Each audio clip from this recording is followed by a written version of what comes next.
Kalau sebut pasal kewangan, orang teringat awak. Sebut pasal memasak, orang teringat awak. Awak dah jadi go-to person. Inilah aset paling mahal yang seorang kreator boleh ada. Baiklah, teori dah banyak. Sekarang, macam mana cara praktikal nak bina konten yang memberi nilai ni?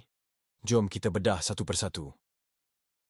Langkah pertama, dan ini yang paling krusial, ialah faham siapa audiens kita. Kita tak boleh bantu orang kalau kita tak tahu apa masalah mereka. Luangkan masa untuk kaji audiens awak. Tanya diri sendiri soalan-soalan ni. Apa masalah terbesar mereka sekarang? Apa yang buat mereka stres atau keliru? Apa benda yang mereka teringin sangat nak tahu tapi tak jumpa jawapan?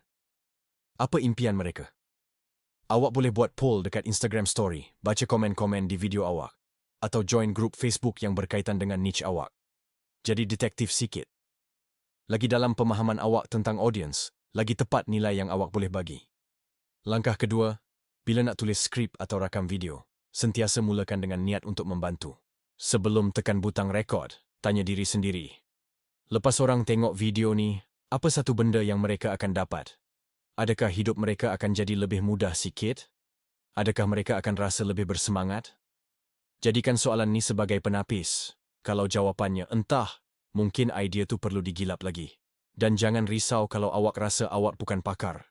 Kadang-kadang, perkongsian pengalaman sebenar awak, walaupun awak masih dalam proses belajar, adalah jauh lebih bernilai dan relatable berbanding nasihat daripada pakar yang terlalu perfect.